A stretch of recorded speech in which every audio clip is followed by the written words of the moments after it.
waiting for another 2-3 minutes.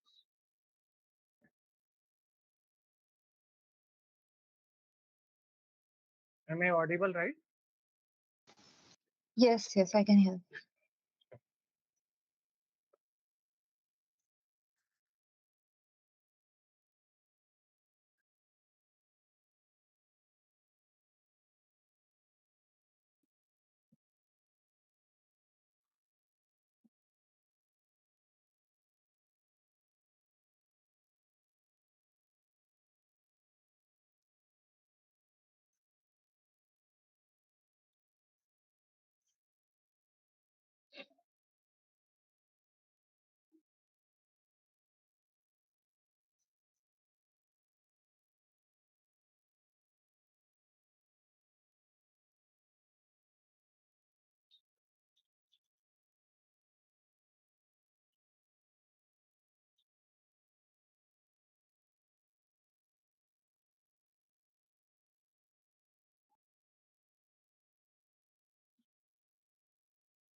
Uh, Meanwhile, I'll just introduce our speaker and the platform Open Collective.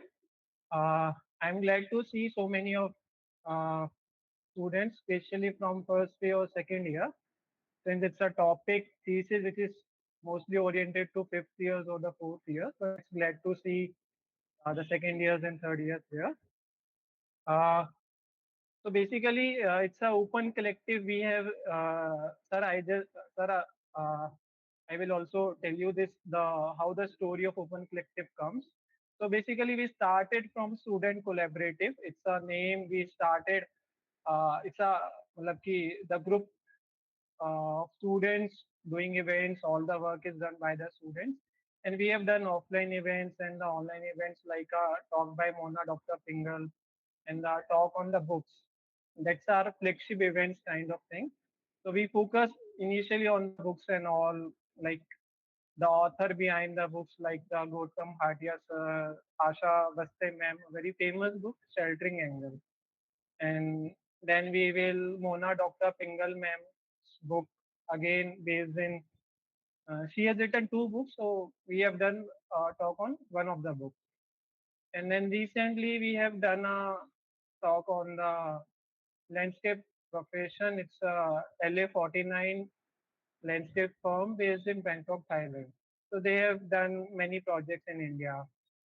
So we are continuously looking for new things, and this is our basically thesis series. So we are having a thesis top 5. So we have done why I am naming why I am counting the thesis series. The idea is so for the students who miss the talk like first, second, third, and fourth, they can still go and visit our YouTube channel to see the recorded session. So the thesis talk first is done by a NIUA winner, which is based on the river. She is from I think SK Bhopal. It's a urban planning student. And then second talk is by Krishna. Beautiful thesis. I think they description for parity. It's a wonderful thesis. And then we have done again a thesis by a winner of Charles Korea, CCF second winner, I think. Yeah. Uh, Akash Kamle's thesis in search of light, which is based on the again the social housing kind of thing in Sanjay Nagar, a case of Sanjay Nagar, I think. Yeah, I'm not wrong. So and then we have done a recently the thesis talk for I think now 15 days back, which is based on the which is done by our alumni. Two speakers are there. Again, coincidentally, one of the talk is based on the slum housing. Again, the case of Mumbai, and another is done on the hospital design. Now, today we have a Serah Yatin. I welcome you, Serah, on the behalf of Open Collective. I'll just introduce Serah. Serah holds a Bachelor of Architecture from Academy of Architecture, AOA Mumbai, where her thesis, Deciphering Clay, exploring affordances in social housing was recognized as the COA and IIA Awards 2021. She has worked with SJK architects and gained experience at mobile offices and Manish architecture. She is currently pursuing her Masters of Architecture in Urban Design and Theory in the Harvard Graduate School of Design. She will continue her interest in design, travel, and exploring cities. Uh, so here is Sarah's introduction. You can see the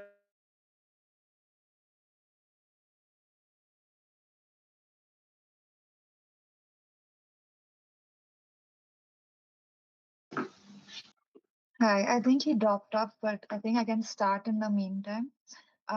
He gave a very good introduction of me. I'm currently in my first year. It just got done.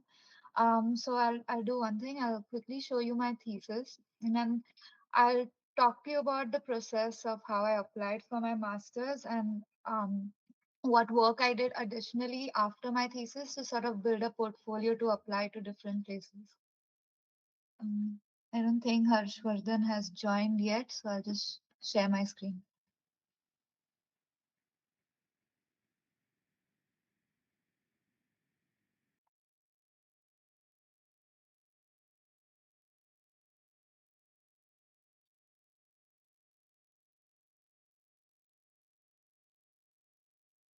Hi, Harshvardhan.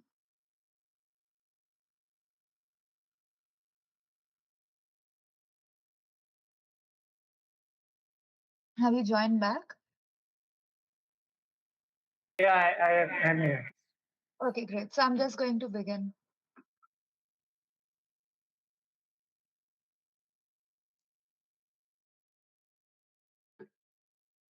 So, a little context. I did my thesis in 2021, and it was during the COVID time. So, my whole thesis was done online with my guides being Yagnik and Neha, who were faculties in AOA, but now they are currently in IES Mumbai. So the my thesis started with an inquiry on how what is play and how is play related to architecture and its different forms. So I started, it was a 6 months research, then a design thesis. So my 6 months I spent in just understanding play and what its qualities are to come to a definition of something that I could use play within my design process, that being play as a meaningful act that is carried out for its own sake, and the fundamental motive of play is the experience it affords. And where it exactly works is how user interpretations and engagements with these designs are what completes them, and how the design that focuses on play puts the awareness of its context, purpose, users into the main characteristics of the form. But where it lacks, where these play intentions sort of lack in terms of the design process, is when restrictions get more imposing with tighter budgets, lesser areas, and raising profit values. So I came to a question by the mid point of my research is why has architectural exploration in this area of focus rarely been exploited? And how can play be integrated in such projects to encourage better design spaces? So then I started to understand where I could sort of have my intervention place. What's the main design focus, since I have now a theory that I can apply onto? So I studied architectural elements in different architectural settings to come to social housing as the main platform where I will use my studies to intervene upon because of its multiple user range, its restrictive conditions, and the quality of space that it could uh, give opportunities to. Based on that, I studied three lived experiences in Mumbai and that leads to social housing in Mumbai, sort of leads to slum Sarah, rehabilitation housing. Yes, sorry to interrupt you. Can you just minimize the Google Meet screen here? This thing. Well, this is better. yeah. Yeah, sorry. So it leads to three different areas of focus that I studied on what the built and lived spaces were in Mumbai and how social housing in Mumbai is usually translated to slum rehabilitation housing. So that led to three locations: Rizvi Residency in Kalina, Ambedkar Nagar in Lower Parel, and Lalubai Compound in Mankur. So what I did was understand it through three aspects. The first is the built ratios of understanding how many buildings are there, how many units per floor, and how many families are occupied within them, and the distances between them. How what is the quality of space at the ground floor? The how much open space is there for families to congregate upon, and what is the configuration? So these are like the three studies parallelly done between the three complexes. And what is the second is what is the transition of spaces. So that was the ground floor condition versus in the above flow conditions, where how between the buildings, what is the quality of space on the above floors in terms of how the balconies were used, and how, because of the proximity of building, the light and air ventilation really was restricted, and because of the close proximity, due to gain privacy, people often put these tarpaulin sheets to have some sense of privacy from their neighbors, and how the corridor spaces sort of became an extension of their houses because each family got a restrictive unit, may not be the size that they are used to, and so it sort of spills onto the corridor as um, spillover spaces. And lastly, what is the habitability of the built space, understanding each unit and what its configurations are, and how each shell is occupied by different families in different ways. This is one understanding where I did a live case study in Rizvi Residency of understanding. So you get these two shells with, of course, the main washroom and toilet. So how each space, the living room space, sometimes was taken into half a bedroom or a full living room, or a place that people worked in half of it and the rest became the living room. And this are a few examples of that, how the spaces were used and how the exterior facade was used. And similarly, the case in Ambedkar Nagar and Lallubai compound. Lallubai compound was a little different because they didn't have this separate configuration of two linear units. It had a complete block, so that gave a little more interesting understanding of how spaces were divided. There were no walls; there were curtains. Sometimes they put cardboard boxes to divide up the spaces. So this is like a configuration of that. Sometimes it was just a large room with no division at all. So it that all came to an understanding of where my site would be, and I chose the site of Rizvi Residency, which was the first case study that I had done, just because it was the first phase of a development. The first phase had 5 buildings, which I studied, and the second phase had 7 more buildings with the sale component of it already being built. So it gave me a good premise to show what was done and what could be done a little differently within the same restrictive conditions and um, the number of people that they intended to use. So this led me back to what my definition of play was and what I wanted to do. And that led me to put up some design goals on how it had to be contextual and respond to the awareness of users and its surrounding. It had to be voluntary and not some design elements that were imposed onto the users, but it had to retain a mundane quality of the space. It had to be driven by rules, of course, because it can't be too explorative, because slum rehabilitations are restrictive in terms of its budgets and space restrictions. And it had to be interpretative, where each space had to have, like, everyday users would also be able to be enhanced in quality and meaning. And it had to be expressive in terms of how the people wanted to use the space. And this was the existing proposal brief that already existed on how many tenants were there, how many commercial users, how many external users, what is the open space ratio. Everything was already laid out for me. I just had to start the design process. And for doing that, I had to build a program. So I took the existing program and saw how they could be remodeled or reinterpreted to create a new list of programs that were more explorative and playful in nature. So, where the residential units sort of had this personalization through the occupants to create modular units that were user based, or where balwadis, which were a requirement originally, could be converted into spaces for student and children, welfare centers as spaces for women and the elderly, and society offices would be spaces that encouraged home businesses that don't really thrive in these concise homes, and how they could be something that uh, created entrepreneurship spaces. And additionally, I wanted to create a formalized market because the street in front of this residences were packed with street vendors throughout the nights and a public library. So this is the exact site. This is the buildings that I described in the first case, the Rizvi residency, and this is a second sale component, a residential sale component. The site behind is where I chose to intervene. So the design started with understanding orientation, where I created an axis that maximized lights to the residential units, because that's something that people don't really focus on during the design of these rehabilitation societies. And then the placement of cores. And this was done with the exact radius of fire evacuation and the addition of residential wings. So, what combining the buildings does, it reduces the dependencies of cores through an interlinking, and it also reduces the cost of having additional lifts. So, that was a conscious decision that I made to have like a whole connected mass.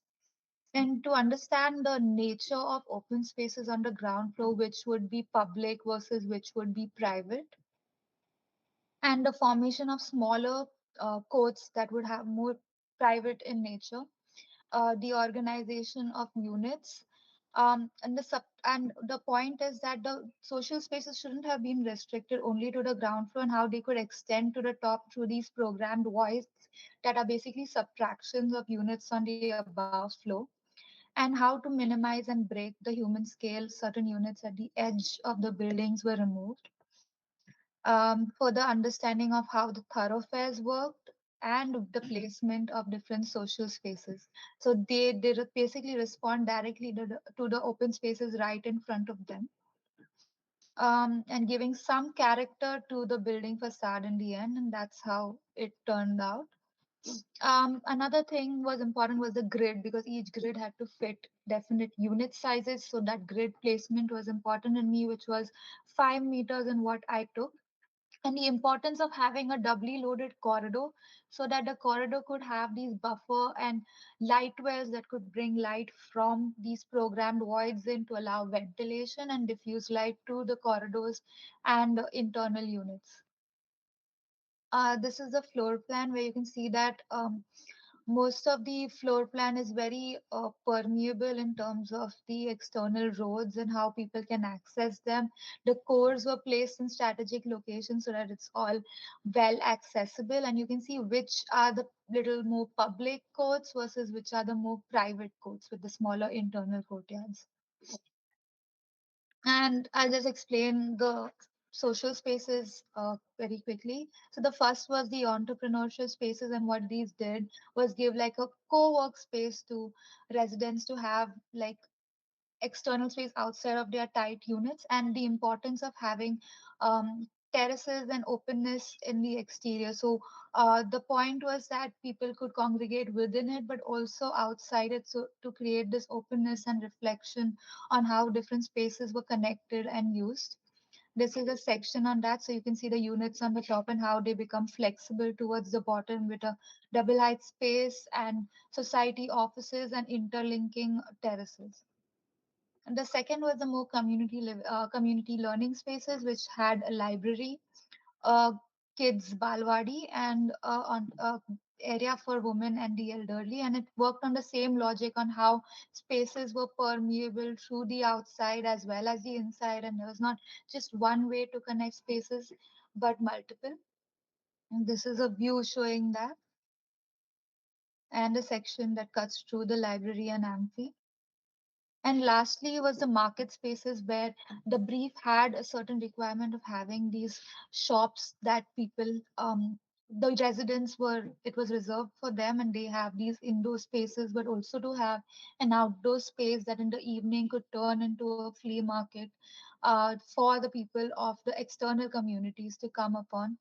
And this is a view of that courtyard with the extended platforms on the top and a section of the same. And now, coming to the unit, so the whole point of this exercise was to have voluntary participation of people within their um, own homes, and how each home should be designed for the occupancy rate, not just giving a family the same unit despite them having 10 family members versus two. So what I did was have three different parameters of sizes based on the number of people and also expendable options. And the user, and it created multiple user options that also had flexibility in terms of what the family wanted internally, whether it being tailoring or tuitions or even a lunch provision, to also products, so designing the furniture within them that were modular and could transform the space differently. That led to different types of units and different furniture iterations that each person could select upon. And this was an example of that. So each floor had a sort of jigsaw mechanism, one with a normal floor height versus one that had a little height to provide for a loft area. So a few of those units is the smallest one, and you can see how the unit transforms during the day to have like tuition classes because of the modular furniture that it occupied. A section through that. This is the mid-sized unit of the same five people configuration. And here you can see they have opted for an external pod that transforms into a living space. This is an example, a section of that. And this is another example where the family chose to have a tailoring business within one of the bedrooms, and how the space and the furniture allows it to have like different combinations of those.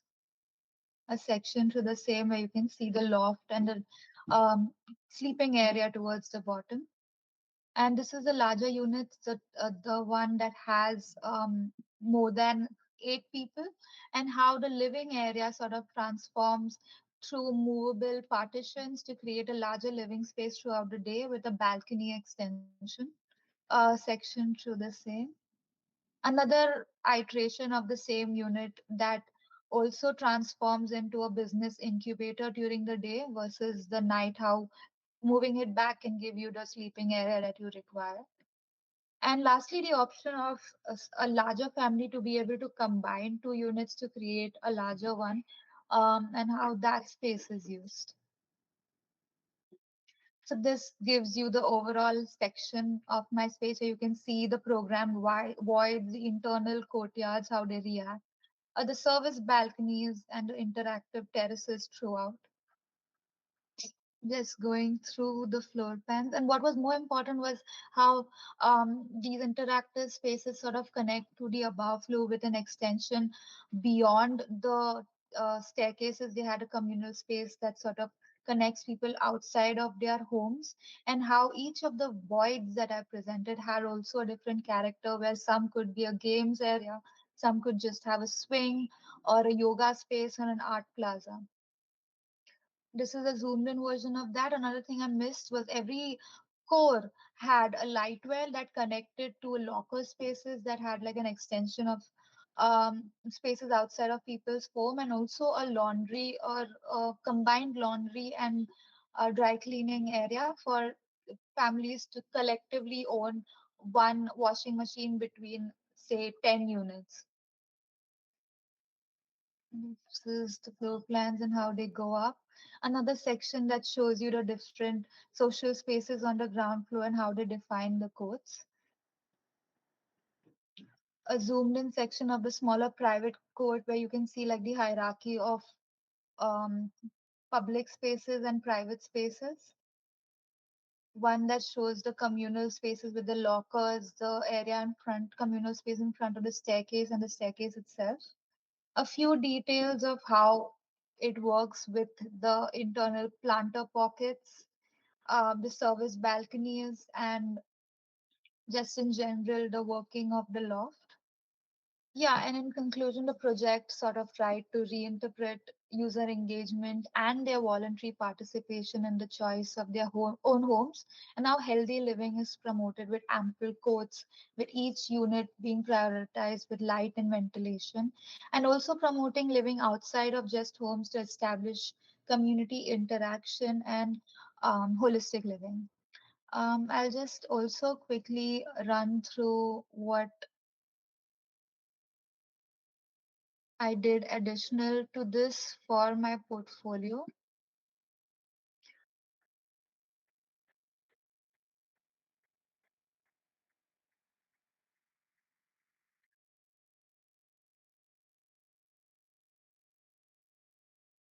So this was the portfolio with which I applied to.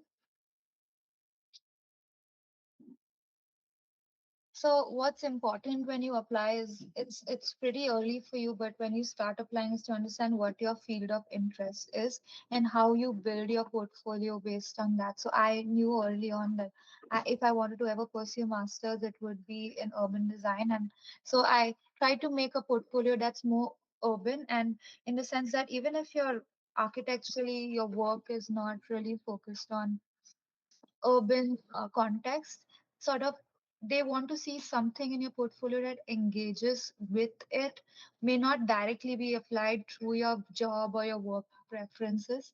So I'll just show you. So I sort of had like a different criteria on how I wanted to see the urban experiences. So I divided my portfolio based on that, where I had a very deep interest in just understanding social equity and community resilience, which is my whole thesis was based on that, and understanding urban systems and public infrastructure as a second point. And lastly, just having like a collective social impact, even at a smaller scale. So this was my thesis that I just showed you. And like I said, the work I did in office was mostly based on private sector with residences, universities, and hospitality. So I sort of branched out and did competitions that would enhance my learning into a field that I wanted to get into. So this was another project that I did. Um, it was a competition in Siargao in Philippines, and I just sort of explored an understanding of how flood resiliency could lead to a better design. And this is another project on Varli Kolivada in Mumbai from school, and how I sort of enhanced it later because the work you do in school sometimes it's really quick and based on deadlines. But if you're applying for your master, it's always important to revisit them, improve them, and enhance them in terms of its quality, design quality, as well as its representational quality. This is professional work, so it's mostly important to have some years of experience. At least in most masters, they require it as a post professional program. So I myself had 3.5 years of experience before I applied. And just how I'll just quickly run through them. And this was also a smaller aspect of it, of how you can work across scales, from like a large master plan to a building to even small interventions. And it's always important to keep an eye out for any external fellowships that go beyond just your job. So this is one I had done in Chennai for artist fellows, which it's a nonprofit that designs play spaces for the underprivileged children, and it sort of is a fellowship that works for 1 year. And so that's what usually is important when you apply for master. They don't just look at what you've done in school, but what you've done beyond it, and your curiosity basically. So always have like an open mind to go and explore something beyond your academics. That's really encouraged. Okay, thank you.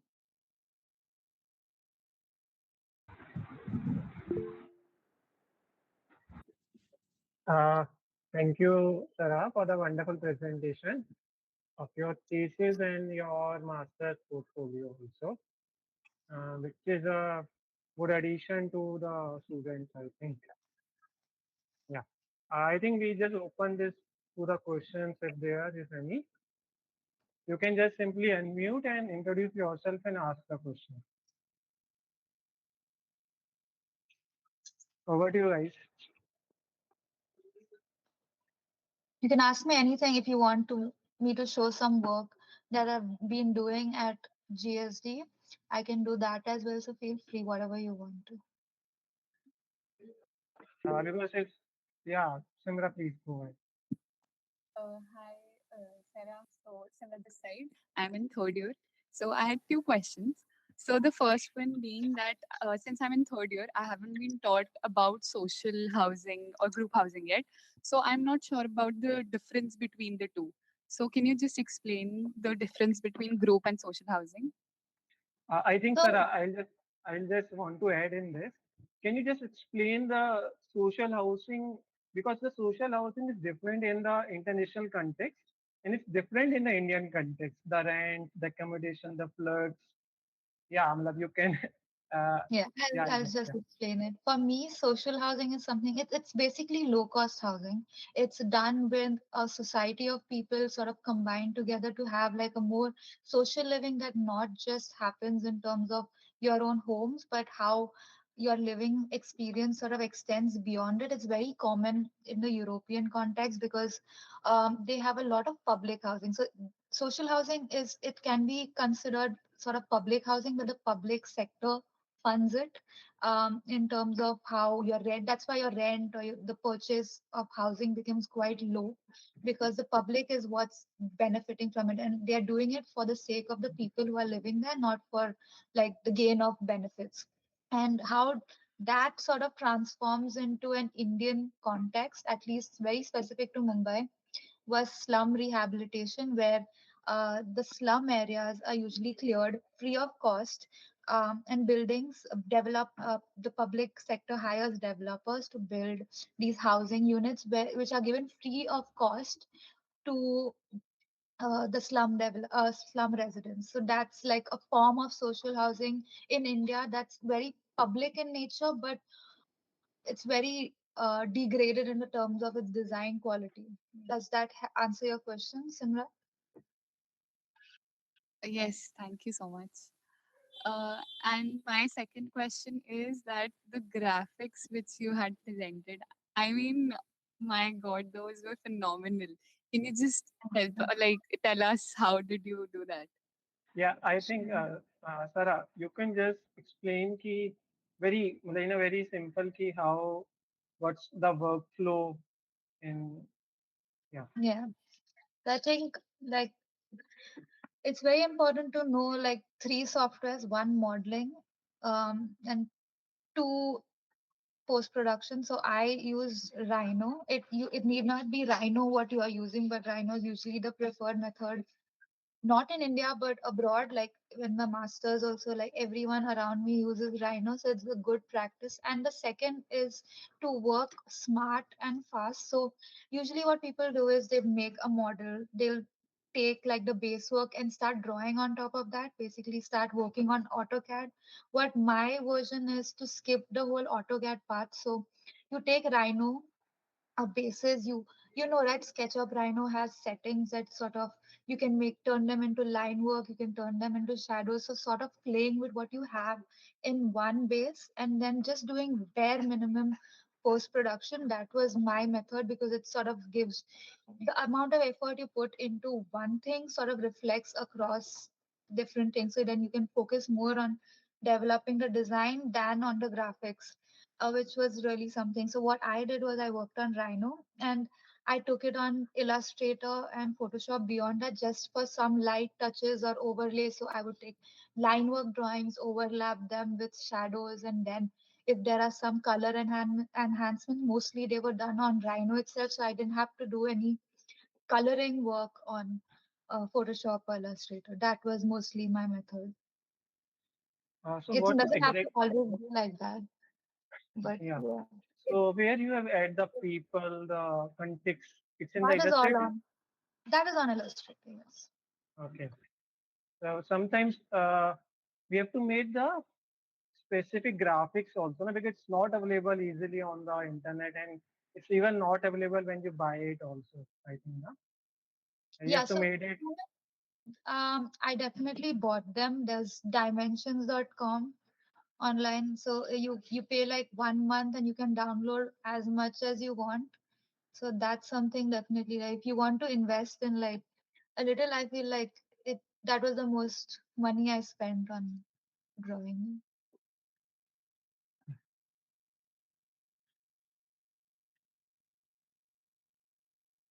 You can also use the chat box if you want to ask any questions. Hi Sarah, this is Kriti. I'm in fourth year. You've applied to Harvard, so is there a process or some tips while applying that you applied beyond the portfolio or you took over or you thought is it's necessary during the process of applying? So the master's portfolio is very straightforward. There's nothing that you can do beyond. So they have like a whole portal of application and whatever they ask you need to supply.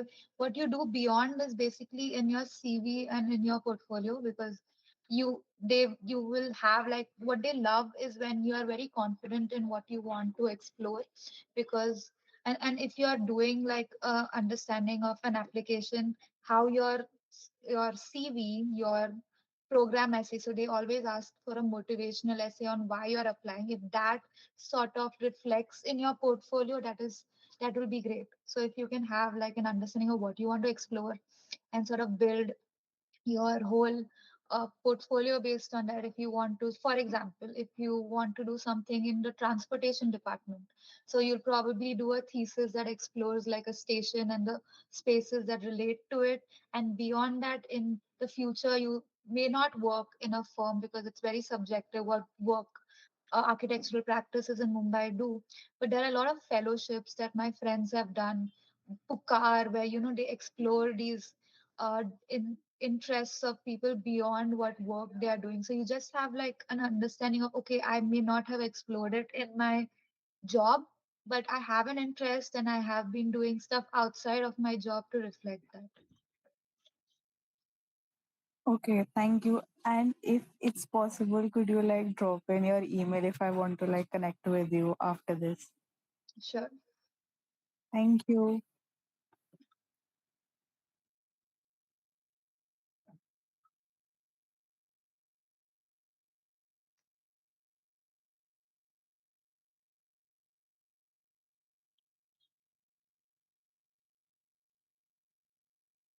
Uh, I think, is there any further questions? So I have a question. On the website of, I think, the architect, there something. There is a habitability of built spaces, the study of 4 units graphic. It's there on your PDF also, which you have shown, like the flexibility, activities, and appropriations. Can you just tell us more about that graphic? I'll just pull it up so I can Yeah, understand sure. clearly which one. Is this the one you're talking about? The three case studies? Uh, no, I think another graphic. Yeah, this one. In this That one? yeah, matlab, this thing, activities and appropriation. Yeah. Okay, so basically I was trying to understand how each unit was used because if you see this is the basic unit that every person gets at the start of their journey into this whole society and how each family is of course different and it's not like the units that we usually get if you buy like a 2 bhk you can't classify this as a 2 bhk it's basically living and sleeping. That's the basic classification. So, but different families and how they use it is what I wanted to understand. So I'll just explain through one. So the different colors you can see this is mostly like a workspace diagram versus a living room, a kitchen, and like a small bedroom. So what I wanted to do was understand what are the different activities that takes place.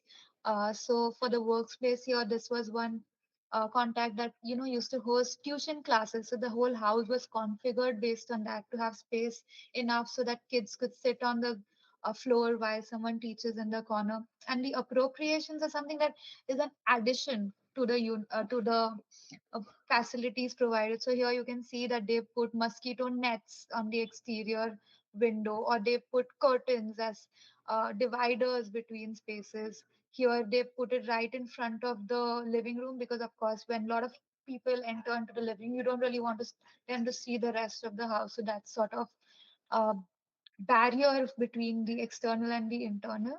And of course the external spaces, like how people sort of take over the corridor spaces to add as additional storage units that don't really fit inside their own home. Yeah. Also, you are talking about the case study of, I think, the Lallu Bhai, where you are talking that there are no walls, internal walls. So I think, matlab, it's your third case study. How the different case studies change the way you design for your own thesis. Matlab, I just really wonder how the case study of Lallu Bhai has an impact on your work. So the difference is Lalubai had a smaller unit size versus the others, and that's how it impacted. If you see, in my design journey also, I had the smallest unit actually have no walls. It the what was dividing them was like a partition that takes you to the loft area. That was the difference between having definite walls, and what it made me understand was that even having walls, it's sort of a restriction of space, because it sort of creates this like this is how you should use the space, versus without the wall how the different spaces are can be utilized. So if you see all my plans later on, they're mostly based on how internal configurations can be done without giving permanent walls, because after you put walls, it sort of gives you less flexibility in how the spaces are used. So if you can see, most of my units don't have internal walls, and what divides them are like how people want to divide, either through partitions or through furniture or through like loft spaces. Yeah.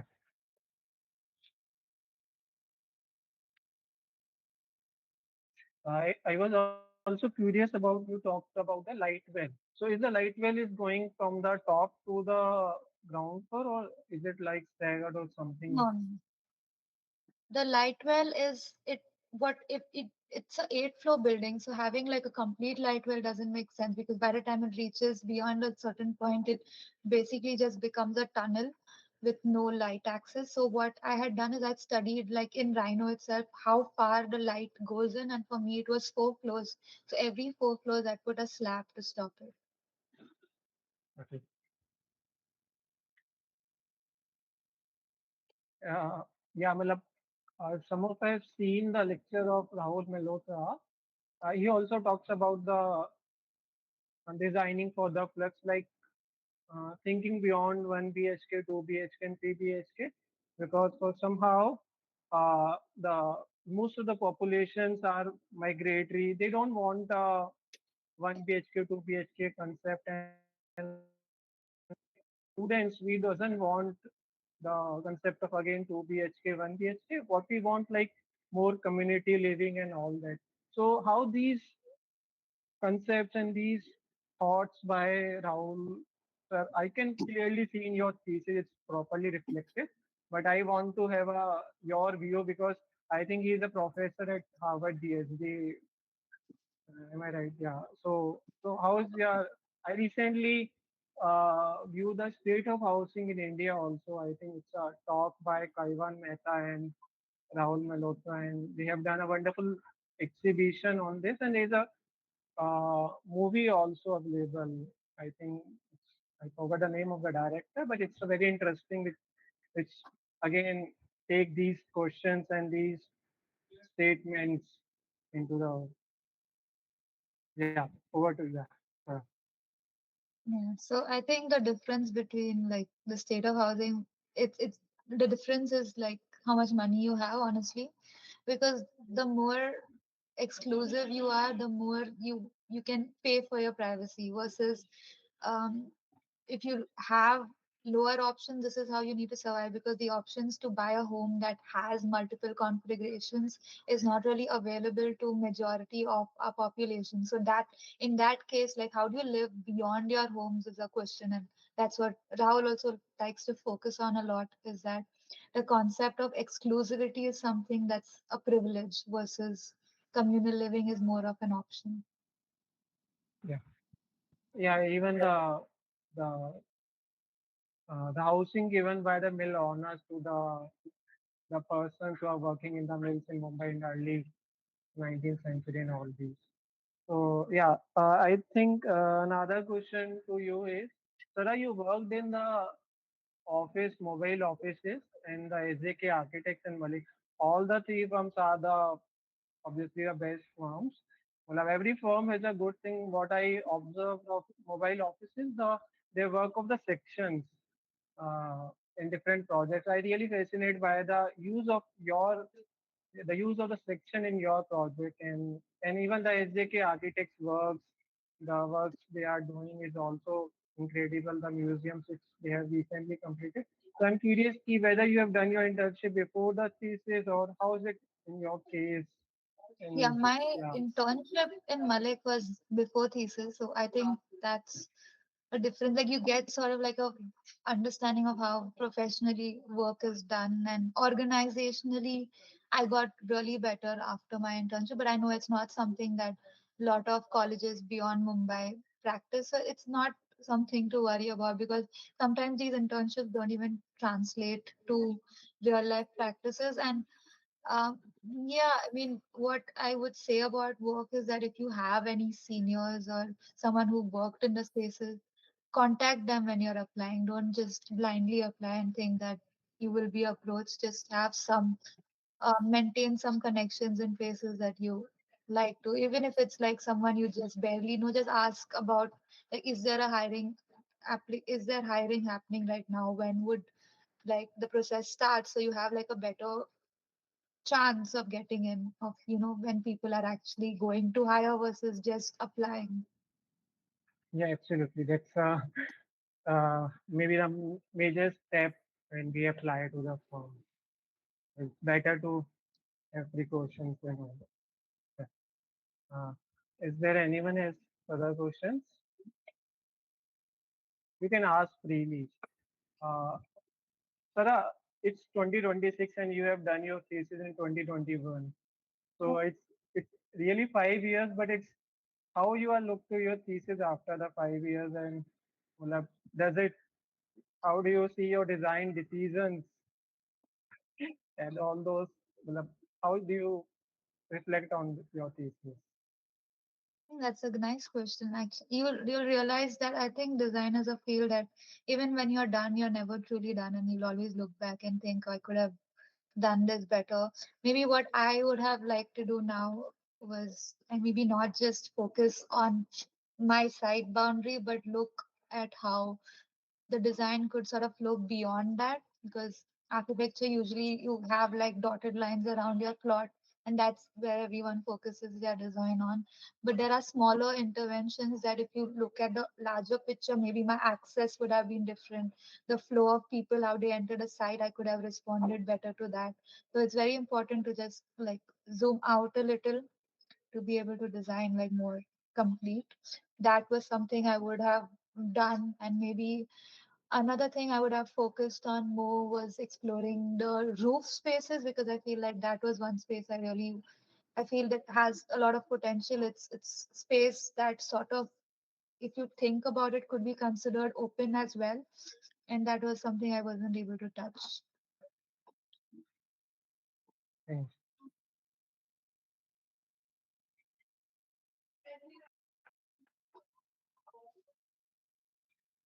Yeah.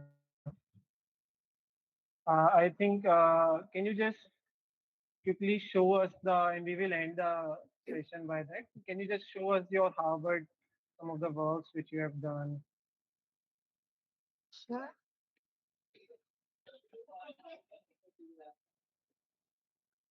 Uh, yeah.